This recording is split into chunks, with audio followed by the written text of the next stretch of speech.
बिस्मिल्लाहिर्रहमानिर्रहीम। लबीज़ वॉइस के मौजूद सामईन अस्सलाम वालेकुम। नाज़रीन ग्रामी, जब बहुत ही मज़ाहिया और दिलचस्प परिंदों की बात हो रही हो तो पेंगुइन को हम कैसे भूल सकते हैं। पेंगुइन अपने सफ़ेद सीने और काले परों की बदौलत इंसान से बहुत मुशाबहत रखता है।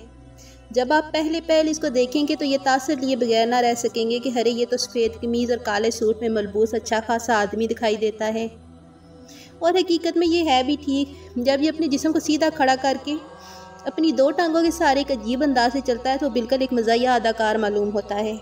इसकी लंबी और सख्त चोंच नाक की तरह होती है।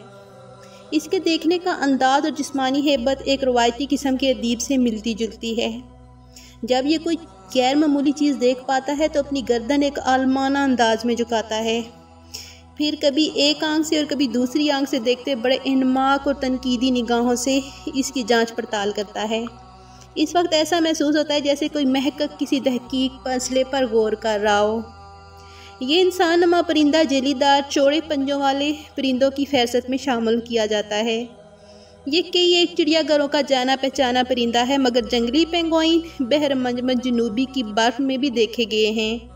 ज़्यादातर इनकी बस्तियां आपको जनूबी निस्फ़ कुरे और जज़ायर मंजमत जनूबी में मिलेंगी। सिर्फ ये ही एक ऐसा परिंदा है जो अपने बदन को सीधा खड़ा करके ज़मीन पर चल सकता है। इसकी ये खूबी इसकी जेलीदार चौड़े पंजों वाली टांगों की मरहून मन्नत हैं, जो इसकी दुम के बहुत करीब होती हैं। दूसरे बहरी परिंदों की तरह इसके घोंसले भी एक बस्ती की शक्ल में गट्ठे होते हैं, तभी तो ये बस्तियां बहुत बड़ी बड़ी होती हैं। इनकी मजलसी ज़िंदगी एक ख़ास पहलू रखती है।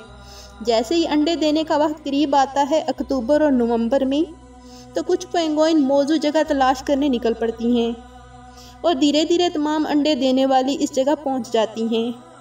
जब 3 या 4 हज़ार की तादाद में इकट्ठे हो जाते हैं तो घोंसले बनाने का काम शुरू कर देते हैं।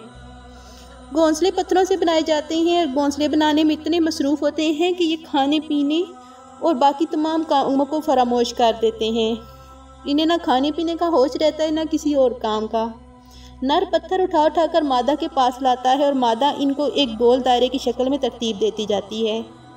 नर हलक से बड़ी सुरीली और शौक आवाज़ें निकालता है और पत्थर लाकर मादा के कदमों पर ढेर करता जाता है। जहाँ अंडे देने के लिए पेंगुइन पहुँचे अच्छा खासा एक मेला लग गया होता है।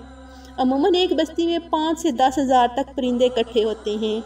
ये पेंगुइन खूब शोर मचाते हैं, चीखते चलाते हैं और एक दूसरे से लड़ते झगड़ते हैं। इनकी इन मसरूफ़ अयाम की 2 ख़ास कैफियतें काबिल ज़िक्र हैं। पहली कैफियत गुस्से की होती है, आप इसे एहसास बरतरी कह लीजिए। नाज़रीन ग्रामी, क्योंकि जब ये अपने पर फैला कर चलते हैं तो अपने से कमज़ोर साथी को ख्वाम में चोंचे मारते हैं। दूसरी कैफियत थकावट की होती है। ये कैफियत जिस पर तारी होती है वो बड़ा मजमल अफसरदा खातर परों को सकेटते हुए कहीं दबका बैठा होता है।